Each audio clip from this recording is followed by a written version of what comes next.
Thank you for joining us. Thank you for having us. You bet. And you brought some guests with you. So you have, we've got next to you, Jessica Cooper, right? Yes. Good morning. Good morning. Thank you for joining us.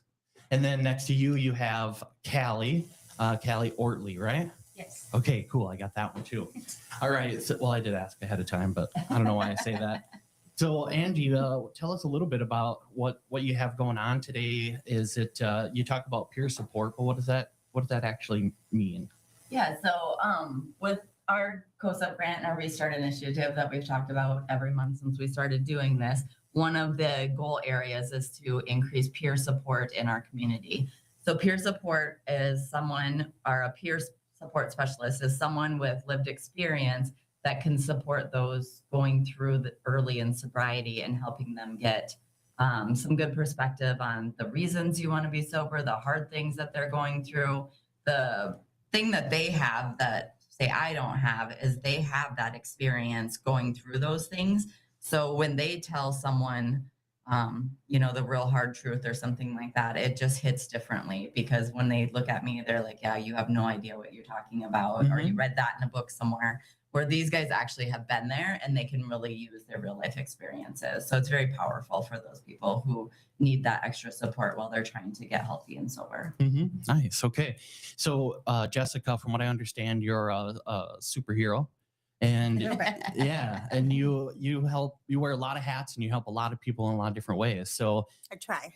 you do. If I read it correctly, you have is it like 3 or 4 different hats that you wear? There, right? Yeah, in between there. Yeah. 3 or 4. Okay, so is there one that you focus on more than others? No, I'm pretty well rounded. During the day I do peer support for Face It Together. So I'm stationed in Brothers and Sisters office. I work for Brothers and Sisters Behind Bars also. But Monday through Friday, I'm there for walk-in. I have appointments all throughout the day with people that just need support. So do you have people just contact you and say that they're struggling with what is it, like jobs, drugs and alcohol, substance, or what are they reaching out to you for? My main focus most of the time is reentry. People coming in and out of our incarceration. That's where I have lived experience. I've been sober 10 years now. And so I went to prison. I did all that. And I had to climb out of this huge hole we just get dumped in when you get released from prison. So it was hard. And I was very lucky that I had a few people that put a hand out and supported me, because making it is not easy. But I started working with Brothers and Sisters, I think 7.5 years ago. And we really focused on that as well, reentry. People, she could tell the story better. People were just in and out. That cycle is crazy, but we just really try to bridge the people that are coming out with all the resources we have here. We have so many resources in Watertown. It's amazing. But most of the time they don't know about it, or there's no access to it in their minds, or there's just, blockages. And we can, both of us just say, go here. And they go. Yeah. It's great. So from your personal experience, what did you find was one of the more difficult things for you to, get back on track? Oh, there was 20. Financial. It's hard. I think it's hard for everybody right now, everyone in the world. Money is a tough thing, but especially when you don't have a lot of experience paying bills or budgeting, stuff like that. We can help teach people that as well.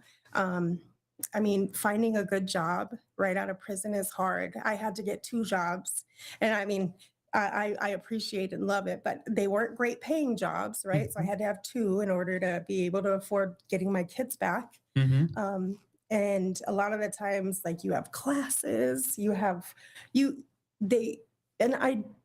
I appreciate the expectations they put on people, but sometimes it's overwhelming for them, you Mhm. know? So that was another thing. I mean, I had 2 jobs, 2 different classes, 3 kids, like, it was nuts, Yeah. like chaos, you know? And sometimes I just needed someone to call, you Mhm. know? Mhm. So that's also what we do. We just listen, you know? Yeah. So I mean, trying to find a job if you're like you have a felony, that's, I mean, even more difficult because you generally applications, they ask that and then they want to know Yep. what's up and, you know, things like that. So then you talk about being overwhelmed. And a lot of the times, I think with substance abuse, like they're turning to that for a reason, you Mhm. know, they're stressed or Yeah, it's a upset or coping whatever. mechanism. Yeah. Mhm. And then now you kind of throw them out to the wolves and say, you know, go to these classes, do all these things and, you know, follow the law. Yeah. And good Don't luck. have a driver's license. It's snowing. Like there's just so many like Hmm. you know, and that's the thing, like we want to make it, you want to make it. We want everyone to get to the end goal. But sometimes people just need different things, you know, like a lot of the times if someone's in DUI court, they don't have a license, you know. Hmm. If it usually in treatment court, they don't have housing, you know. And so everybody needs something different, you know, and Watertown especially has, I mean, this great board of people that are just like, well, let's figure all this out and have these things available and ready for them. Hmm. Have you spoken with others in like other areas outside of Watertown um, to kind of see like how is it in other communities? Do they have as much support as like Watertown does, or have you talked about any of that? Well, personally, Face It Together is in Sioux Falls. Then Hmm. I work for them. I'm just stationed here. Hmm. There's a lot of resources in Sioux Falls. The problem is when people need to come back here, you know, they usually get sent there, right? There's Sure. not many places to come here. So then they don't usually make it back here. They end up back in prison because you know, that's not even where they're supposed to be. You know, Hmm. here's family home. So all these places have made it available for them to come back here, which is great. But I know like the Restart team, they've gone to like North Carolina and other places and seen how all the programs that are everywhere else. Mhm. And I feel like you guys are I wasn't part of Oh, that you at weren't. that time. Okay. No, yeah, I was hired after that. But Oh, yeah, okay. they did. They did a lot of site visits around the country to Mhm. learn how other people were doing things. Sure. Okay. I would have to say just one thing too about our resources and these guys and brothers and sisters in Watertown is that I would imagine, and I've heard from a few people, that the services that are provided here compared to somewhere like Sioux Falls or Rapid City, the bigger cities, this is really personal. I think those guys down there kind of feel like they were just a number. Everybody's just doing their job. One of the things that Brothers and Sisters does well and all their staff does well is making people feel like individuals and that they are being heard for who they are, not just that you're a felon that just got out of prison and here are the things that we have. They listen to what they actually need and make it very individualized and personal. Nice. Okay. And so, Carly, you are here because you kind of have gone through this, right? Yes, my name is Cali. Callie, what did I say? Carly. Oh, okay. Hi, Harley. Oh, my goodness. I don't know what I was thinking there. Sorry about that. That's okay. Cali Ortley. So tell us a little bit about yourself. When did you go through this situation, if you will? So I was fortunate enough to go through the drug court program. I started in, I want to say August of 23. I was homeless, you know, I had just lost my kids shortly before that. Just felt like I was at my rock bottom and I got into the program and actually Angie was my probation officer at the time and I had failed the UA. And she told me to go check out Brothers and Sisters Behind Bars. She told me, if you don't like it, that's fine. But, you know, if you do, then great, you have somewhere to hang out. And I didn't quit going. I ended up getting into the sober living house. I was there for a few months and then I ended up getting an apartment, got my kids back and just kind of moved my way up from there. And now I work there. I got hired as an office assistant. Then I became the peer support specialist. And now I'm a community health worker and I do the case management for the sober living houses. Okay, very cool. So, did you find that it was difficult when you came out to, you know, what motivated you to want to help out? Well, because I was helped in the same way that I am helping right now, you know, and I just remember how much I appreciated it, and you know, I want to be able to help other people too, because it just gives me like, I don't know how to explain it. It kind of like, it helps me feel better about everything. You know, it's like I'm giving back and not just like, because we take so much when we're in addiction, and you know, it's usually not good things either. It's just, I don't know how to explain not it. a positive situation. You know, maybe there's you hurt families sometimes. You can steal money, all sorts of different incidents. But so, what did you struggle with the most yourself that while you were going through the process? Stability was a really, really big thing. When I moved here to Watertown, I didn't have any family here. I was just kind of like trying to figure it out. You know, I lost my parents when I was 18 years old. So right off the bat, I was kind of just like, I was on my own. You know, I didn't really get taught anything. So like I had to figure things out for myself. And then I, you know, had my daughter when I was 19, and I didn't get it right then. I felt a lot of guilt about not being what she needed me to be. And I felt like that kind of drove me to try to ruin my life more, but came out on the other end. Yeah, very good.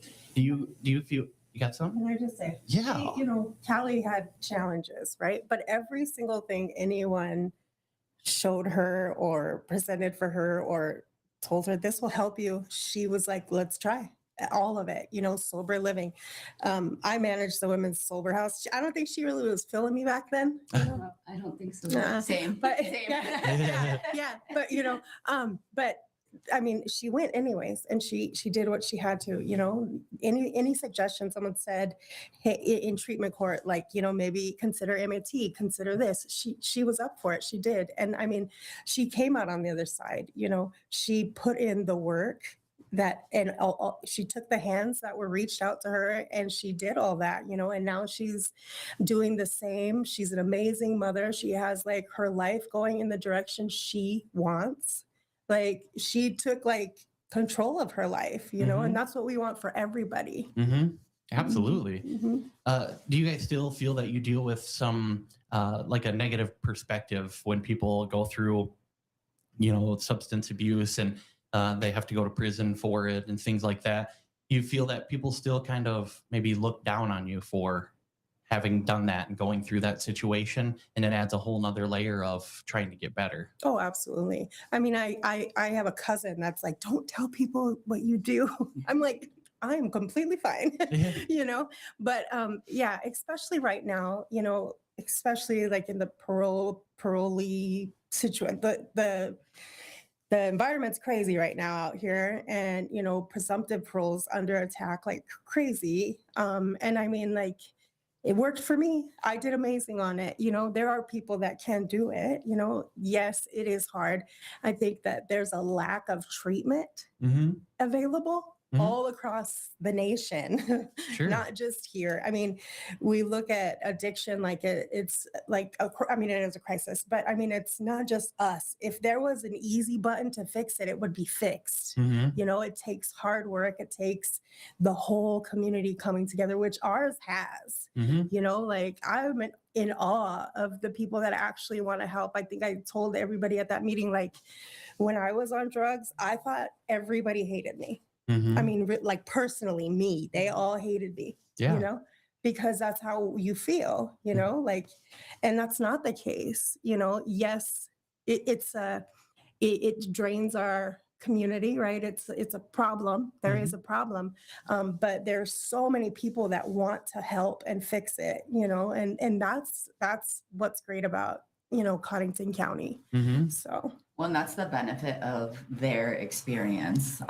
When, you know, as a probation officer in the past, you can feel like you're trying to portray all like, I really want to help you, but they're like, you're part of the system. Like the system has never helped me. It's not going to help me now you're, those kinds of things. When these guys reach out and say it, they're like, oh, thank God, finally somebody is listening. Yeah.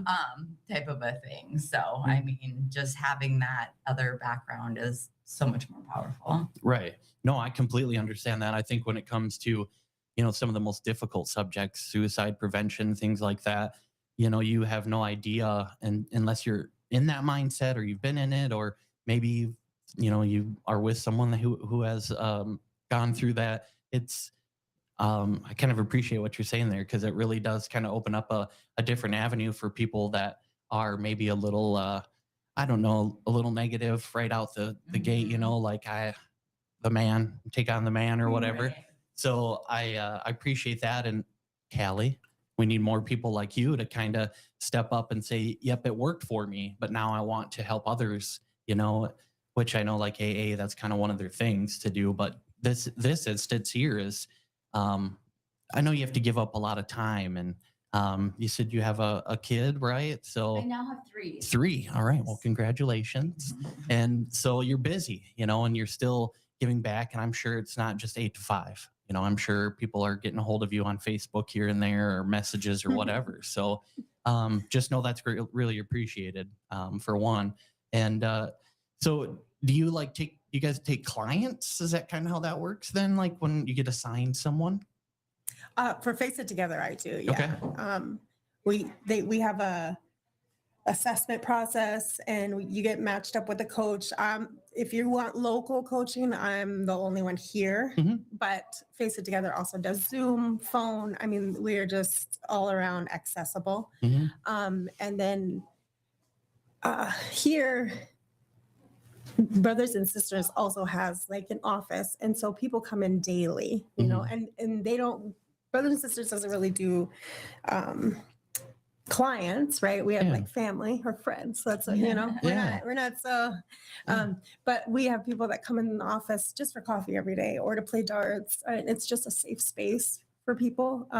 It's really important for people that are struggling with SUD or OUD to have a routine, to have Mhm. something like, structure wise. And so a lot of times we see people just put BSBB in that, like come to the office every day, or, Yeah. I mean, it's better than finding somewhere else to go. Yeah. That's not going to have positive influences around. So, Yeah. Well, to some degree, there is a lot of activities, but they're in like bars, and there's like, I don't know, 50 bars in town. I don't know what it is, but yeah, there's a lot. right. Or at least a place that serves alcohol, even a restaurant, Mhm. but you can't really go hang out at a restaurant necessarily. So yeah, having a nice safe place that's not an arcade or a golf course Yeah. seems like a pretty cool deal. Well, Not to even those serve alcohol though, which Yeah. is crazy. They're supposed to be fun places for kids to go, and parents are sitting there at the bar getting drunk while their kids are there. Yeah, Mhm. yeah. Yeah, responsibility and where you go and how you do it all kind of gives a little perception out Mhm. there. So yeah. And a lot of times our clients aren't allowed to go there to those places. They're just not allowed. If you're in treatment court or DUI court, you aren't allowed to go to anywhere where alcohol is served, period. Yeah. Parole or probation don't want you there, and then like for me, like I can't drink. If I drink, I'm going to prison. Let me tell you. Yeah. And so like, I don't want to go sit and watch everyone else drink. I mean, more power to the people that can. I cannot. So Yeah. it makes it hard. We went, for my son's birthday, and I'm sitting there like, oh, everybody's drinking here. Like I couldn't even like enjoy it. And and that's my struggle, right? But like Sure. if there was options, I would have chose something different. That's, it just puts us in a little bit of a predicament. But Yeah. so BSBB, you can go there, drink coffee. Today's smoothie day, I I think. was going to say, you Yeah. have to talk about smoothie day Yeah, from 1 to when? 11 to 1, I believe. 11 to 1. Okay. On our way. Yeah, Awesome. yeah. And either Cali or me will make you a smoothie. Nice to hear Okay. that. Mhm. That's awesome. And Yeah. you said you're 10 years sober. Yeah, January 11th, I hit 10 years. Congratulations. And you still deal with that mindset at Absolutely. even a birthday party. Mhm. You're struggling, Yeah. Mhm. kind of. And so, Callie, do you still have those struggles when you're kind of out and about, or you see parties? I don't struggle with alcohol. My downfall are drugs. It's been a while since I have like really felt like triggered by anything. And sometimes I feel like it's because I'm from the time that I wake up until the time that I go to bed, I'm either dealing with work, kids, or trying to get things done. Sometimes I just feel like I don't have time to try to think like that, you know? And part of me is grateful for that. But at the same time, sometimes I just don't want to be so busy. Sure. Yeah, sure. And Well, that's another thing we like started, you know, like we're peer support, but we need peer support too, right? Sure. Because, you know, I'm the same. I'd be like, you know, crying about my own personal life, you know, yeah, and like her too. And there's other people also. But, you know, like the important thing is when you are feeling like that you have someone to reach out to, you know. And so like we are that for others, but we are also that for each other. I mean I've called Angie, you know, and she doesn't even have lived experience, but I mean she has seen enough to where if she didn't know what to tell me, I'm sure she'd be like, call this person, you know. yeah. Like I mean I call Stacy Hendricks daily. She is like just stuck with me for life, you know. And like it or not. yeah. And so like we've learned like if things do get there, like reach out to someone. Like that is the number one thing that'll help you get through something. Reach out to someone. And I think there's a lot of times where they are in their journey now, where maybe if they did call me, like it's more life stuff, right? And so I have a lot of the same life experiences as far as parenting, work, busy, that kind of stuff. When people are earlier in their journey and the whole trust thing that we were talking about, the other thing is that people want them, not me, because they can also say things to them that they might think will either shock me, will be illegal, those kind of, or, you know, that they did that were illegal or shocking that they're ashamed of, where they know these guys will understand that, where they are just going to assume I'm going to judge that. Yeah, but you do understand. Yeah, but I mean, I do, but I get that they don't trust that. And I only do because I've been doing this long enough, not because I had any idea before I started. Sure, but we could say things to you and you're good with that. I mean, it's not like they're going to get in trouble for saying I did a bunch of meth and I'm HIPAA compliant. Whatever. So Yeah. There you go. Well, Angie, I was just going to say, will you tell people how to make referrals, or like, how do they like to face it together, or just, or what? yeah. So Face It Together has a website. It's wefaceit.org, I believe. But you can just Google search Face It Together. It's a beautifully made website. There's like just a sign up spot. You sign up. We do have assessments. I think I was saying that earlier and I sidetracked myself.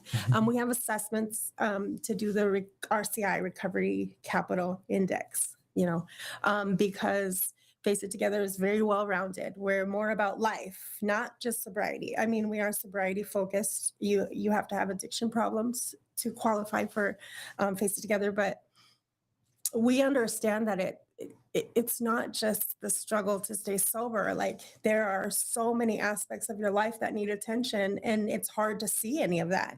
And so the Recovery Capital Index, it asks you questions and you judge the areas of your life with it, you know, like, so all of this is, you know, the member focused, member driven.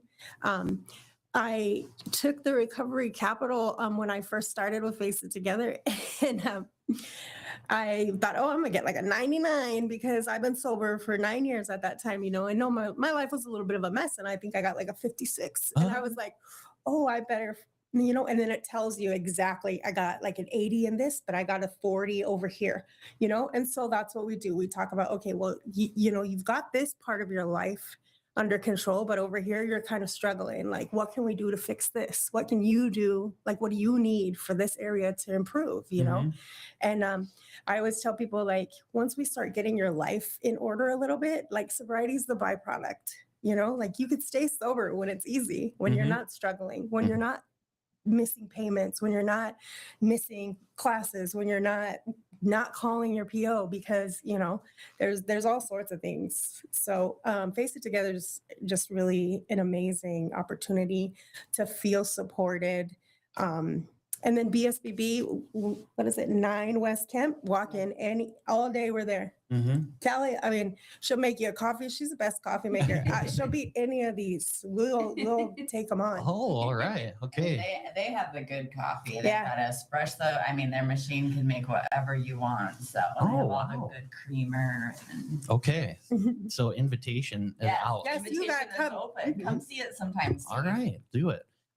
Okay. Anything else that you want to touch on? No, I just wanted to make sure people, after hearing what these guys offer, they know how to find them. Yes. That was good. That's like a Yeah. good wrap up. I Callie? also just wanted to add, if people aren't real like tech savvy, stop in the office and we can help get you set up with Face Together. I've helped others, True. Jess can. Yeah, I can put you into. Okay. Mhm. So you are also computer technicians. Not Oh, necessarily. no, I- Well- I can't even work the printer. Well, I mean, Nobody apparently can. like for what you do, Yeah. you're computer Yeah. technicians. Yeah.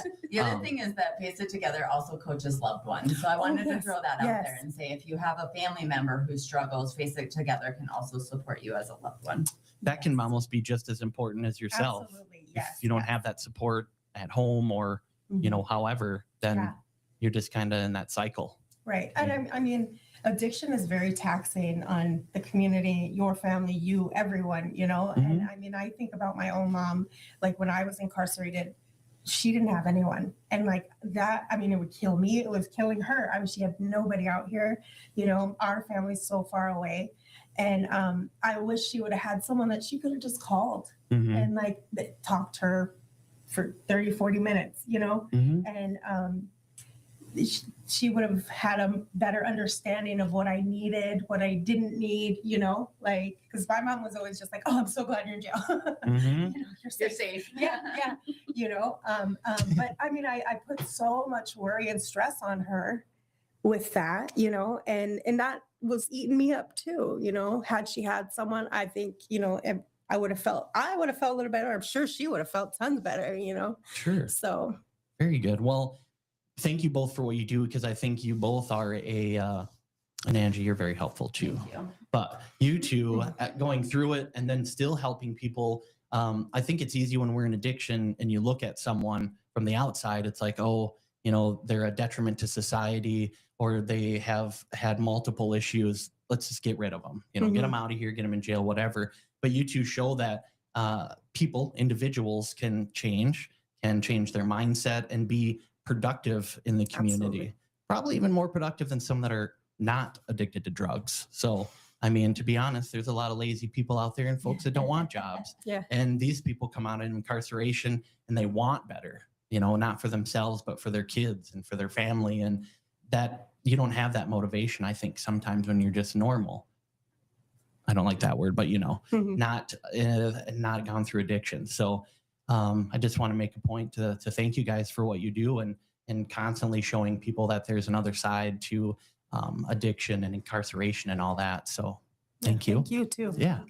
Angie, thank you. Yes. So without you, we probably These wouldn't guys have a are lot of the these. stars. Yes, they do a great job. That BSBB office is busy day in and day out coming to see these guys.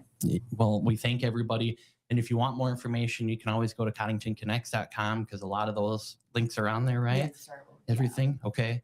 And then otherwise just stop in and get some coffee, right? Mhm. Okay, perfect. And smoothies from 11 to 1 today. 11 to 1 today. Yes. Yes. Okay, all right, I got Smoothies. enough. I got time. I don't think we have any more. I got one guest and then that's it. So All I'll right. take a nap and then come have a smoothie.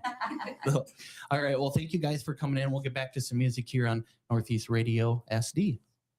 Ball it out